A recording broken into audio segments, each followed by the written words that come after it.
Hello there.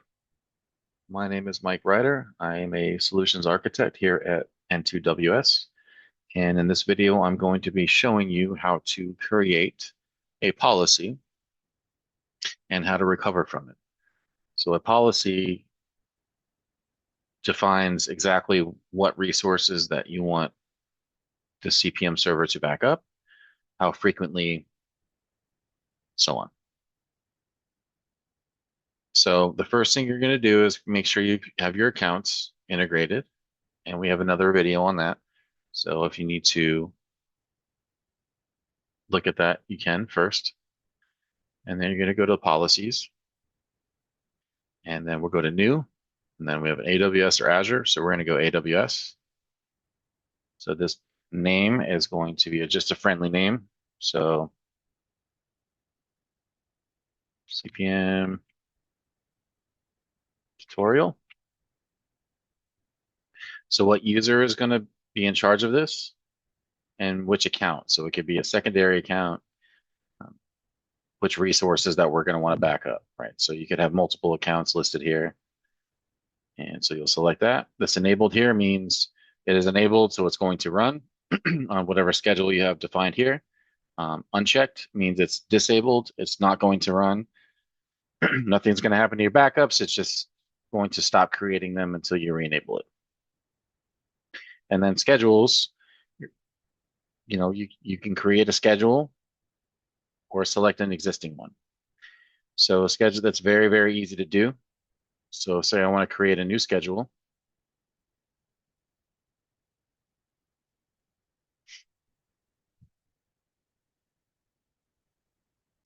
So name, me personally, I like to name it the frequency and the time. So for example, I'll name this a daily at 8 o'clock in the morning. Same thing with user. And then when your first runtime is. So I'm going to maybe go, okay, tomorrow I want it to start at 8 o'clock a.m. Apply. And then repeat every one day. It could be hours, weeks, it could even be minutes. It could be every 1 minute if you really wanted to. So I'm going to keep it days. And then enabled on. So, okay, I want it to run every day. Or maybe I don't need them, need it to run over the weekend. It doesn't matter. It's completely up to you, but I'm going to keep it running every day. And I'm going to save this schedule. So daily 800 schedule. So now I'm going to go to the policies. So let's go to a new policy. Let's go back and say, okay, so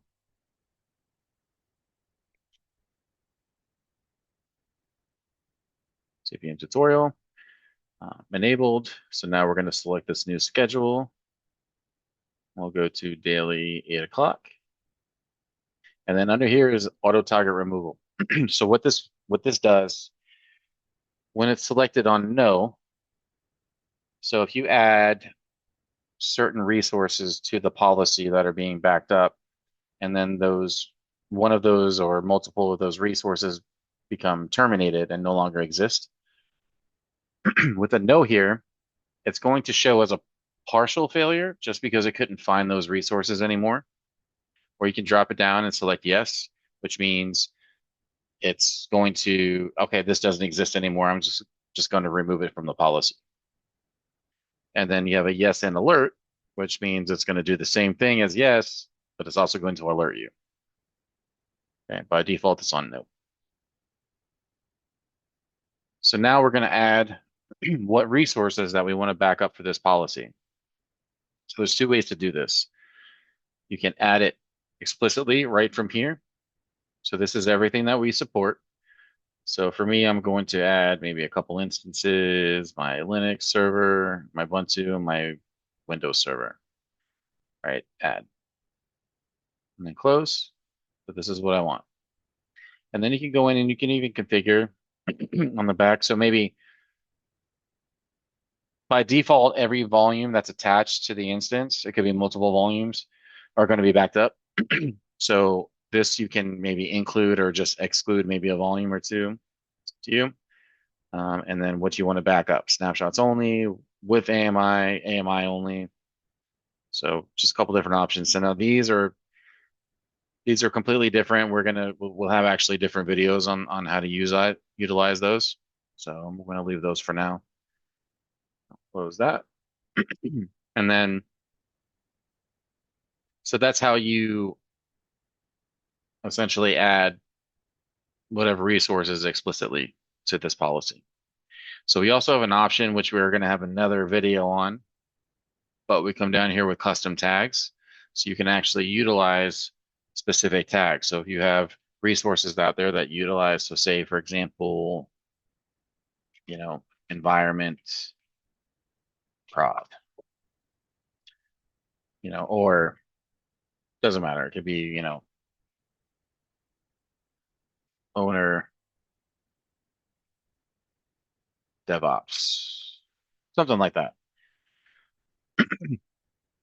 What this tag scan is going to run out and do is going to check and see, okay, these resources have this tag. I'm going to add it to this policy. So and by default, it's every 6 hours. So if somebody goes in and deploys an instance, at some point it doesn't tell anybody or forgets, it's going to see this and it's just going to add it to the policy. But there's going to be a whole other video on that, and that'll dive, way deeper than how that works. Okay. So then we go to our DR. So this is our disaster recovery. So cross region, where's, say, you're in North Virginia, North Virginia goes down.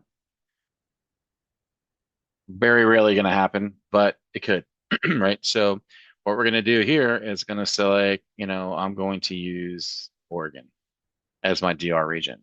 So what this is going to do, it's going to create the backup, and then it's going to create a copy on this target region. And it could be multiple regions too. And, it doesn't have to be just one. And then cross account. So true DR, right? So this is where you stand up a completely standalone, not part of your organization, bare bones AWS account. And this is for any kind of case where worst case scenario, absolute worst case scenario, your root account gets compromised. Okay, so they have complete control over your entire organization. So what do we do at that point? There's nothing you could do at that point, right? So you either bow down to them, pay them a bunch of money, whatever the case is. But now with this, and you'll have, okay, so now I have a completely separate region that's completely separate from my environment. And so I'm going to send that to that account, and then whatever region or regions there. So it could be my original region, which mine is Ohio. And yeah, and then you save it, right? So that's ready to go. So it's going to make a copy over in that target account as well. So then you go to lifecycle management. So this is going to manage, how many backups you want to keep and for how long. So default 30 generations. So I put this on a daily schedule. So essentially by default, I'm going to keep 30 daily backups, right? So a month worth of backups. So I don't necessarily, maybe I don't want to do that. I can 15, whatever you prefer. So now this is a new feature that we just integrated. So this is time-based retention. And the whole point of this is to apply to this feature here, which is compliance lock. So this is full immutability for your EBS snapshots. So S3 always, for a long time had a object lock where you could, make all your objects in that bucket immutable. This applies it to your actual EBS snapshots. So the whole point of this is when you apply this, and you'll see a couple of warnings up here. So the way this works, so say I have 15 generations, it's a daily backup. 9 times out of 10, you're going to recover, you're going to use your most frequent backup or your most recent backup, or maybe your two or three. So you can actually go, so say this is a daily policy. So I want to keep my generations immutable for 2 days. So that you know that your most recent two backups are completely immutable. There is no possible way to get rid of them. The only way to get rid of those snapshots is to delete the entire account. So not even the root account, root user has any with God permissions has any control over it at all. So really, really great feature for immutability for ransomware. One thing I always like to point out is if you accidentally misconfigure this and accidentally select maybe 2 years and you save this and your backups start running, those backups are not going anywhere for this amount of time. So just exercise caution, but it is a great feature all around. So choose retention for DR. So this is your cross account, cross region. Maybe I don't want to keep, all 15 here and here. Maybe I just want to keep 5 on my DR just for cost purposes, and that's fine. And you can even automate, and put this on appliance lock as well. Okay. And then you save it. And then storage repository. We have another video on how to use all that, but this is archiving into S3. So we'll get it further into that in another tutorial. All right. So once you have all your policies up and ready to go, up and running, you're going to run to the backup monitor. And this is going to be all your backups. Doesn't matter what region, which account, doesn't even matter which cloud. It could be Azure, it could be AWS. Right now we're focusing on AWS on how to, recover an instance, but this is your single pane of glass right here. So now, okay, now I need to recover something, right? So I need to figure out, okay, which resource, okay, it's on this policy. So I'm going to go into WS Backup. I'm going to click Recover. And it's going to give me a couple different options. So say, okay, I want to recover my Windows server. So we have Recover here, which is going to recover the entire instance, and that's what I'm going to show you. Recover volumes only, pretty self-explanatory. Maybe I don't want to recover the entire instance and every volume that's attached to it. I just need to recover a specific volume or two. And explore volume files. So this is file of recovery. And so if somebody goes in and accidentally deletes, a file or a folder, no problem. We can inject right into those backups and recover it right from there. So we have another video on that as well. But right now I'm just going to show you how to recover an instance. So up here, we have a couple different criteria. So restore from. So because this policy, so this stats here is the initial backup. And then the DR is your cross region, cross account. And then your life cycle is stored in S3. So now because I have all those options, these are all viable. So I want to recover my Windows server. So I want to go to restore from. So the original account is just going to be just your initial snapshot that was taken, or it could be from your storage repository, S3, or it could be Azure Blob, whichever you have, configured. And then restore to account. So which account do I want to restore to? So it could be the initial account, or it could be my DR account. So I'm going to keep my initial account. And then which region? So I want to be, my original region, or it could be my DR region. But I'm going to keep it, in this case, my original region. I just need to restore this real quick. So I'm going to click Recover. So now we store all of your metadata for these instances. So we know what instance type it is, what key pair, all the way down to your VPC, subnet, even IP address. So it's gonna keep the same IP address. So if you do have, another instance that you never maybe terminated that's gonna have the same IP, this might fail on you, but you can actually change it. So say maybe I want to do to 68, whatever the case may be. Or you can actually just clear this out. And when you do that, when you click recover here, it's going to just reach out and automatically grab an available IP address, right? So now I'm going to click recover, recover.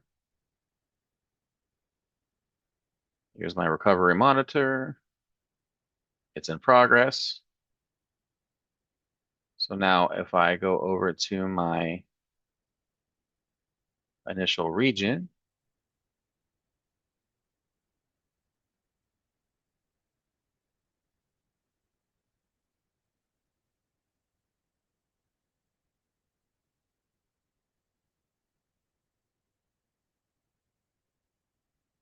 here's my new Windows server. It says stopping, but it'll eventually up and run. So you see this recovery in progress. And that's it. So eventually this is going to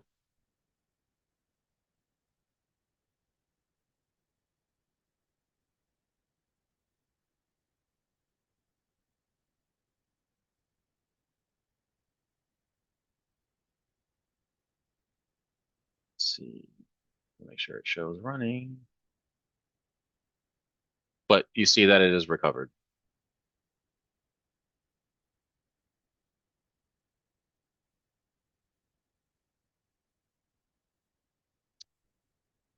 But that is how you do a one-off quick recovery. So instance launched. So it's going to stop it at first, and then it's going to start it back up. But that's it. I hope this helped, and thank you for using N2WS.